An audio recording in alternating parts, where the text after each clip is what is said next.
Excuse me, এই জমিটি তো মেবি বিক্রি হবে।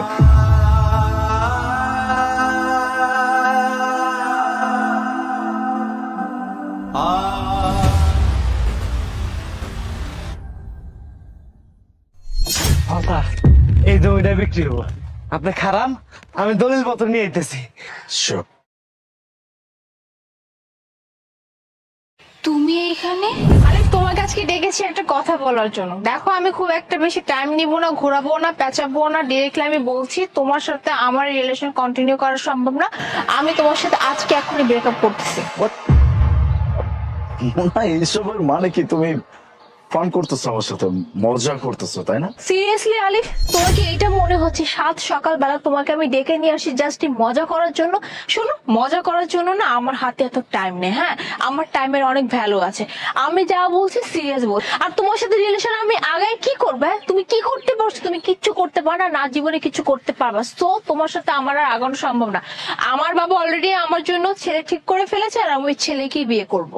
তুমি সব কি বলতেছো? 2 বছর যাবত আমরা একসাথে, আমাদের 2 বছরের সম্পর্ক, আর আজকে এসে তুমি আমাকে বলতেছো যে তুমি আমার সাথে থাকতে পারবো না? হ্যাঁ, আমি মানছি যে আমি এখনো কিছু করতে পারি নাই, তার মানে এই না যে আমি চেষ্টা করতেছি না। ইভেন আজকেও আমি ইন্টারভিউ দেওয়ার জন্য বের হয়েছি, বের হয়ে আমি তোমার সাথে দেখা করতেছি, আর তুমি আমাকে এরকম কথা কিভাবে বলতেছো? Mona, please please try to understand. আমাকে 2টা মাস সময় দাও, জাস্ট 2 মান্থস। আমি কিছু একটা করবো যেটাতে আমরা দুইজন খুব ভালোভাবে থাকতে পারবো। আমি তোমাকে ছাড়া থাকতে পারবো না মোনা, আমি তোমাকে ছাড়া বাঁচতে পারবো না। তুমি কেন বুঝতেছো না? রিয়েলি তুমি আমাকে ছেড়ে থাকতে পারবে না, বাঁচতে পারবে না? তো এই কথাটা কি তোমার আগে মাথায় আসে না যে আমি মুনের কাছে আর থাকতে পারবো না? ওকে আমার লাগবেই জীবনে, আর ওকে যদি আমি পেতে চাই তাহলে আমার জীবনে অনেক কিছু করতে হবে। আর কি বললে তুমি? আর মাত্র 2 মাস? লিসেন, আমি তোমাকে 2 মাস, আমি তোমাকে 2 দিনও সময় দিতে পারবো না। কারণ এই 2 দিনও যদি আমি তোমার উপর সময়টা নষ্ট করি না, তাহলে এটা আমার জন্য অনেক বড় ক্ষতি হয়ে যায়, আর যেটা কিনা আমি চাচ্ছি না। আর আমি তো তোমাকে বলে দিয়েছি, আমার বাবা যে ছেলের সাথে বিয়ে ঠিক করেছে, এই ছেলের না কোটি কোটি টাকা আছে। তো আমি ওই ছেলেকে ছেড়ে তোমার মতো একটা বেকার ছেলেকে কিভাবে চয়েস করবো? এটা আমার পক্ষে একদমই সম্ভব। দেখো, আমি তোমার সাথে কথা বলতে চাচ্ছি না, যা জানানো জানিয়ে দিলাম। আর আজকের পর থেকে তুমি আমার সাথে কন্ট্যাক্ট করার চেষ্টা করবে না। সো আল্লাহ হাফেজ, আর ভালো থেকো। মোনা, মোনা আমার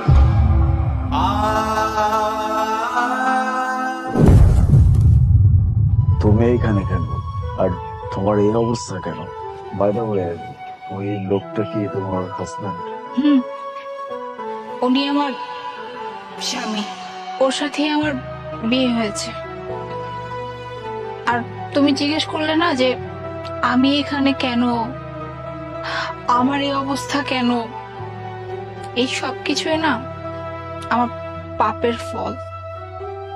ওই যে মানুষই তো বলে, কেউ যদি কারো মন ভাঙে আর কারো জন্য যদি কারো চোখ থেকে এক ফোঁটা পানি ঝরে, তাহলে সে কোনোদিনও ভালো থাকে না, কোনোদিনও না। আর আমিও তো একটা মানুষের মন ভেঙেছি, আমি একজন মানুষের চোখ থেকে অজস্র পানি ঝরিয়েছি। তো আমি কি করে ভালো থাকি বলো? আজকে আমি যেভাবে আছি, আমার সাথে যা কিছু হইতেছে, এই সব কিছু না আমার পাপের ফল। আলিফ, তুমি ওদিন আমার সামনে অনেক অনুনয় বিনয় করছিলা, জাস্ট এইটুকু বোঝানোর জন্য যে আমি যেন তোমার লাইফে থাকি। আমি তোমার লাইফে থাকলে তুমি সবকিছু করতে পারবা। কিন্তু আমি এতটাই লোভী ছিলাম যে আমি আমার লোভের সামনে আমি আমার ভালোবাসাটাকে তুচ্ছ করে ফেলছিলাম। মানে আমি এটাই বুঝতে চাইনি যে আমাকে যে মানুষটা এতটা ভালোবাসে, সেই মানুষটা আমার সামনে এইভাবে কান্নাকাটি করে আমার কাছে এইভাবে অনুনয় বিনয় করতেছে শুধুমাত্র যেন আমি তার জীবনে থাকি। কিন্তু আমার তো দরকার ছিল টাকা পয়সা, আমি মানে আমি চেয়েছিলাম অনেক ভালো থাকতে। আর এই যে দেখো, আজকে আমি আছি, সত্যি অনেক ভালো আছি। তুমি জানো, তোমাকে ছেড়ে আমি যে ছেলেটাকে বিয়ে করেছি, মানে এই যে আমার স্বামী, হ্যাঁ, ওর অনেক টাকা পয়সা ছিল, এটা সত্যি। ওর টাকা পয়সা ছিল, অনেক বড় ব্যবসা করতো। কিন্তু আলিফ, টাকা পয়সা থাকলেই, বড় বাড়ি গাড়ি থাকলেই যে একটা মানুষ ভালো হয় বা একটা মানুষের সাথে একটা মানুষ সারা জীবন ভালো থাকতে পারে, এটা কিন্তু না, যেটা কিনা আমি হাড়ে হাড়ে এখন বুঝতে পারতেছি। হ্যাঁ, ওর কাছে টাকা পয়সার কোনো অভাব ছিল না, দামি গাড়ি বাড়ির কোনো অভাব ছিল না, কিন্তু ওর কাছে আমি সেই ভালোবাসাটা পাইনি জানো। হ্যাঁ, শুরুর দিক থেকে ভালোই চলতেছিল, সবকিছু ঠিকঠাকই চলতেছিল, কিন্তু ওই যে কথায় আছে না, যদি মানুষের বেশি টাকা পয়সা থাকে, অনেক কিছু থাকে, তখন মানুষের ধ্যান জ্ঞান এগুলো একটু অন্যদিকে চলে যায়। তো আমার স্বামী মেহেদী, ওর অনেক বাজে নেশা ছিল, অনেক বাজে নেশায় পড়ে জুয়া খেলে সবকিছু শেষ করে ফেলে। একে একে করে আমাদের সবকিছু শেষ হয়ে যায়, ওর ব্যবসা, ওর যা কিছু ছিল সবকিছু। আর এমনকি ও যখন নেশায় বেশি আসক্ত হয়ে গেছিল, মানে জুয়ার প্রতি বেশি আসক্ত হয়ে গেছিল, আমার প্রতিও না ওর অ্যাটাচমেন্টটা একদমই শেষ হয়ে যায়। আমি তখন রিয়ালাইজ করতে পারতেছিলাম যে আজকে হয়তো যদি ওই মানুষটা আমার জীবনে থাকতো, আমাকে আমাকে অনেক বেশি ভালোবাসতো। আর এই যে দেখো আজকে আমি কোথায় আছি, এই জমিটা ছাড়া আমাদের কিছুই নাই। ও ব্যাংক থেকে এত বড় বড় লোন নিছিল যে শেষ পর্যন্ত ওর যে বাড়ি ছিল সবকিছু ব্যাংক নিয়ে নেয়। এখন এই জমিটাই আছে, আর এই জমিটাও এখন আমাদের হাতছাড়া করে দিতে হবে। কারণ গত কয়েক বছর আগে একটা অ্যাক্সিডেন্ট করে, আর অ্যাক্সিডেন্ট করেই ওর পাটা চলে যায়, আর ওর পাটা অপারেশন করার জন্য এখন অনেক বড় একটা অ্যামাউন্টের দরকার, আর এর জন্য এই জমিটা বিক্রি করতে হবে। আর যার জন্যই আজকে তোমার সাথে আমার আবারও দেখা। আলি বিশ্বাস করো, আমি আমি সত্যি অনেক অনেক বড় ভুল করছি। আমি ভালোবাসাকে ছেড়ে আমি টাকাকে বেছে নিয়েছিলাম, আর যার জন্য দেখো আমার জীবনে না আছে ভালোবাসা, না আছে টাকা পয়সা। স্যার এই যে দলিলটা। স্যার সবকিছু চেক করে নেন।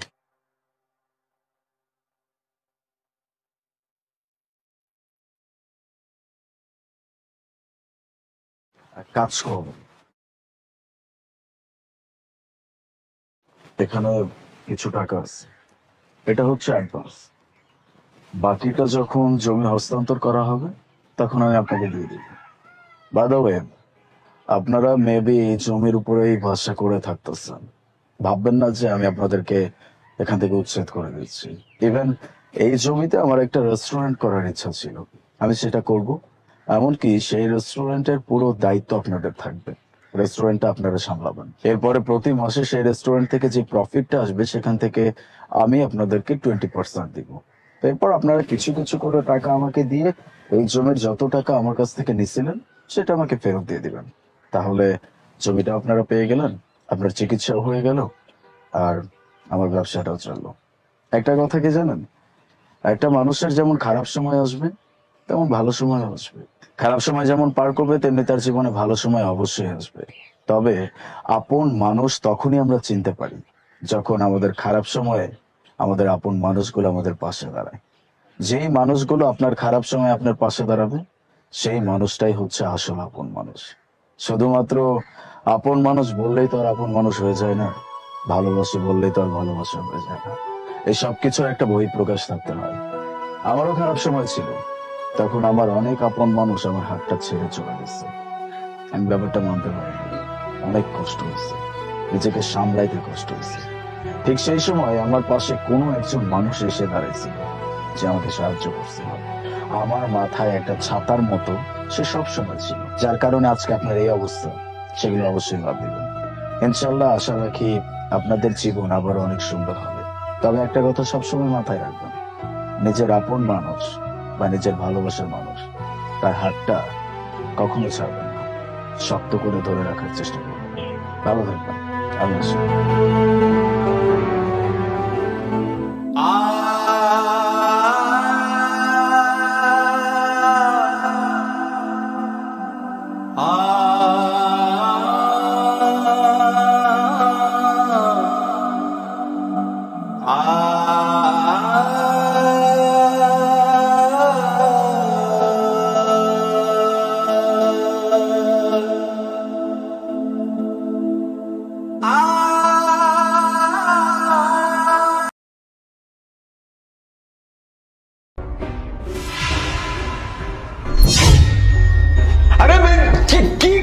পাগল হয়ে গেছো নাকি তুমি?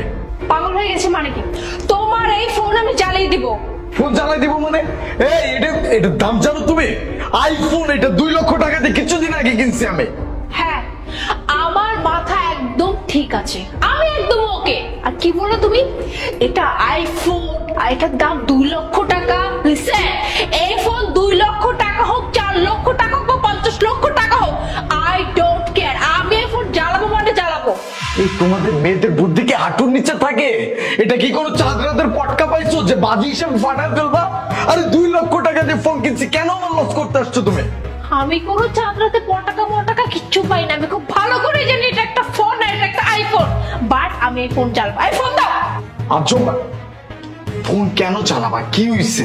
কি হয়েছে জানতে চাচ্ছ তুমি?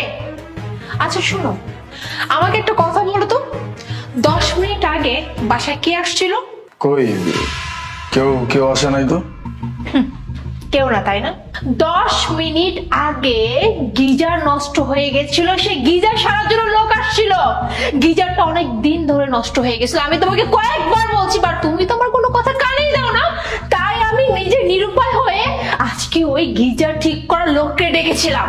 সে আসছিল, গিজারটা ঠিকও করলো, চলে গেল। বাট আমার হাজবেন্ড এখানেই বসা, সে এইটা জানে না বাসায় কে আসলো, কে কাজ করলো, কে চলে গেল, তাই না? ইম্পর্টেন্ট কাজ করতেছিলাম, হয়েই যায় স্বাভাবিক, খেয়াল করে নাই। ইম্পর্টেন্ট কাজ? আলিফ, এটা তোমার কাছে ইম্পর্টেন্ট কাজ মনে হলো? মানে এই একটা ফোন তোমার কাছে এতটা ইম্পর্টেন্ট হলো? এই একটা ফোন যেটা কিনা একটা জড়জীব, এটার মধ্যে কোনো প্রাণ নাই, এটা তোমার কাছে ইম্পর্টেন্ট হয়ে গেল। বাট তোমার ওয়াইফ, যার মধ্যে জীবন আছে, যার মধ্যে প্রাণ আছে, এই মানুষটার প্রতি তোমার কোনো ইম্পর্টেন্স নাই, এই মানুষের প্রতি তোমার কোনো কেয়ার নাই। সারাদিন শুধু ফোনের উপর ফোন নিয়ে পড়ে আছো। তোমার ওয়াইফে কি হচ্ছে না হচ্ছে, তোমার ওয়াইফের কি দরকার না দরকার, এগুলো কোনো কিছু খেয়াল নাই, তাই না? তুমি কি জানো, হ্যাঁ, গত কয়েক মাস যাবত ধরে তুমি কি করতেছো? হ্যাঁ, কিছু বুঝতে পারতেছো? তুমি গতকাল অব্দি কি করছো জানো তুমি? বের হচ্ছে তুমি?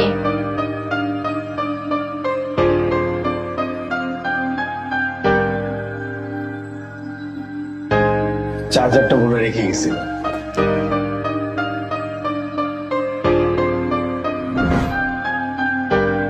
চলে আসছো তুমি?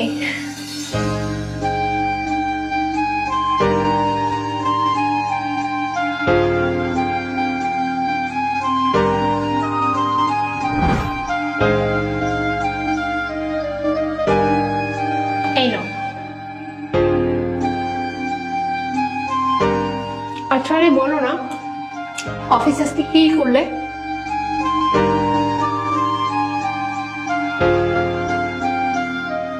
আচ্ছা, তোমাকে আমি বলছিলাম যে ওই যে গতকালকে আমার বান্ধবী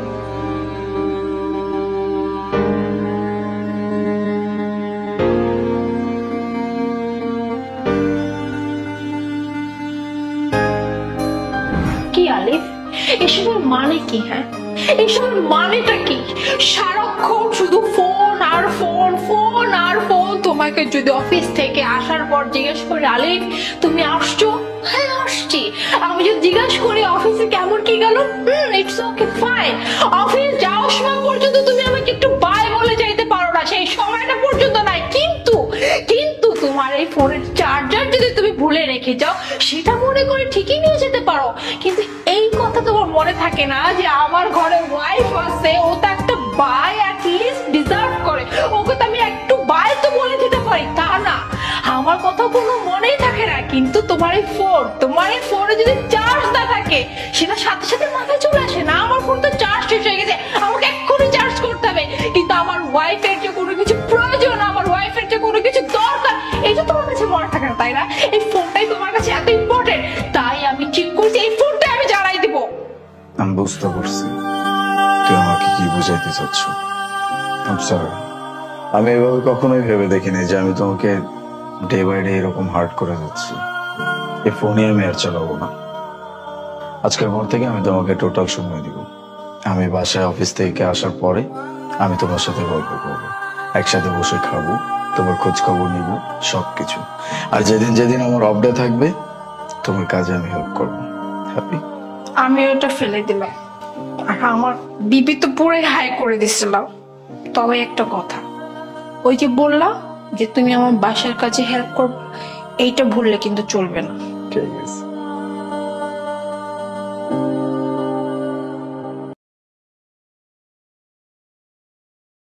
জি স্যার, আমি সবকিছু রেডি করে আছি। বোমা, ল্যাপটপটা বন্ধ করো আর তোমার লিগে গরম গরম দুধ আনছি, দুধটা খাও, খাই একটু রেস্ট করো। আপনাকে এটা কতবার বলেছি আমার মিটিং চলাকালীন সময় আমার সামনে আসবেন না।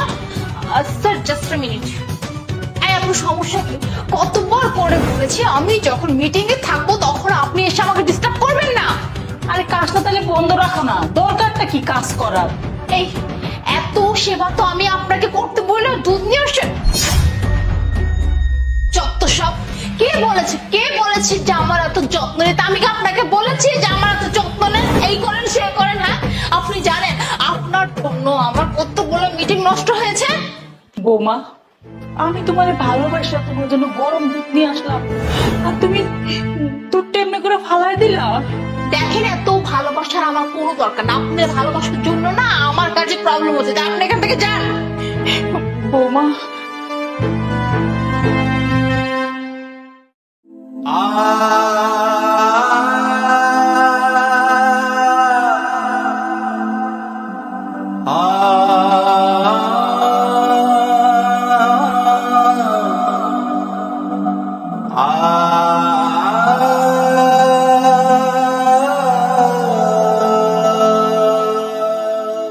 কি ব্যাপার মা, কোথায় যাচ্ছ তুমি?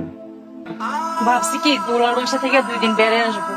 আপুর বাসায় যাবে হুট করে? কিন্তু বলা নেই কওয়া নেই, হুট করে তুমি আপুর বাসায় কেন যাচ্ছ? না এমনি কোনো কিছু না, এনে ভালো লাগতেছিল তো, ভাবলাম যে ওর বাসা থেকে যদি বেড়ে আসি তাহলে আমার মনটা ভালো লাগবে, তাই যাওয়া। ঠিক আছে মা, সবই বুঝলাম, কিন্তু তুমি তো খুব ভালো মতো জানো যে তোমার বৌমা প্রেগনেন্ট। এমতো অবস্থায় তোমার সাহায্য সহযোগিতা ওর খুব বেশি প্রয়োজন, আর ও টেক কেয়ার করবে কে? তুমি তো খুব ভালো মতো জানো যে সারাদিন আমি অফিসে থাকি, আমি সেইভাবে ওকে সময় দিতে পারি না। আর তুমি এই সময় আপুর বাসায় যেতে যাচ্ছ, এটা কোনো কথা হলো মা? আমি তোকে বললাম না যে আমার এখানে ভালো লাগতেছে না, আমি ওখান থেকে কদিন বেড়ায় আসি। আচ্ছা মা, তুমি তো রাগ করছো কেন? সত্যি করে একটা কথা বলো তো, বৌমার সাথে তোমার কোনো কিছু হয়েছে নাকি? না না বাবা, বৌমার সাথে আর কি হবে, বৌমার সাথে কিছু হয়নি। ভাবলাম যে দোলার বাসা থেকে কদিন একটু বেড়ায় আসবো, তাহলে ভালো লাগবে। আচ্ছা ঠিক আছে, চলো আমি তোমাকে পৌঁছে দেবো। রাখ, আমি একাই যেতে পারবো।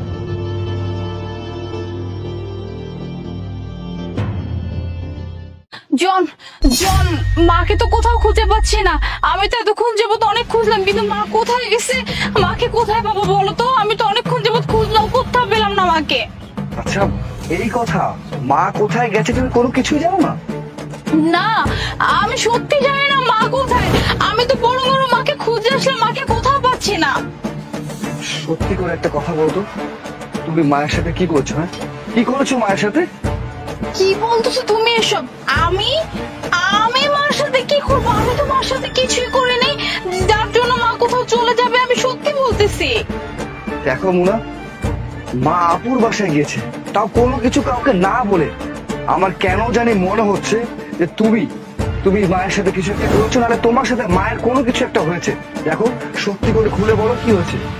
মার সাথে আমার সম্পর্ক তো খুবই ভালো, আর তোমাকে এই কথা কে বলছে যে মা আমার সাথে ঝগড়া করে বাড়ি ছেড়ে চলে গেছে? ও আচ্ছা, তার মানে তুমি কোনো কিছুই জানো না? মা মা আপনি এখানে? আমি আপনাকে কতক্ষণ ধরে খুঁজে বেড়াচ্ছি। বৌমা, হঠাৎ করে আমার লেগে এত মায়া তোমার কবে থেকে হইলো? আচ্ছা এক মিনিট, তোমাদের দুজনের কথা শুনে কেন জানি মনে হচ্ছে তোমাদের মধ্যে কোথাও একটা ভুল বোঝাবুঝি হয়েছে। কি হয়েছে আমাকে সত্যি করে বলো তো, কি চলছে কি এখানে? হ্যাঁ, সমস্যা হয়েছে। যেহেতু তুমি সবকিছু জেনে গেছো, তোমাকে পুরোটা কাহিনী খুলে বলি। এই যে তোমার মা শুধু আমাকে ডিস্টার্ব করে, আমাকে ঠিক মতো কাজ করতে দেয় না। আমি আজকে একটা ইম্পর্টেন্ট একটা মিটিং এ ছিলাম, উনি কি করছে? উনি এসে দুধ নিয়ে আসছে।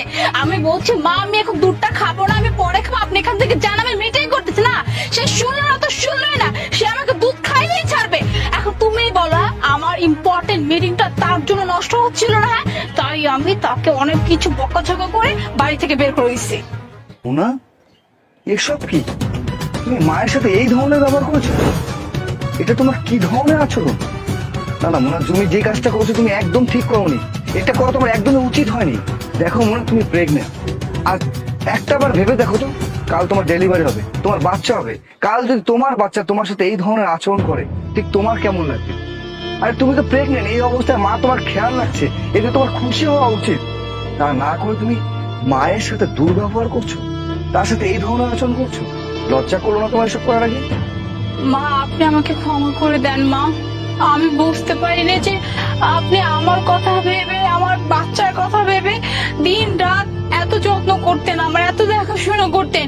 আর আমি আরো এইটাকে বিরক্ত ভেবে আপনার উপর কত কি অত্যাচার করেছি, আপনাকে কত কথা শুনিয়েছি। মা আমি বুঝতেই পারিনি যে আপনি তো আমার আর আমার বাচ্চার জন্য এত কিছু করতেছিলেন, যাতে করে আমার কোনো সমস্যা না, আমার বাচ্চার জন্য কোনো সমস্যা না হয়।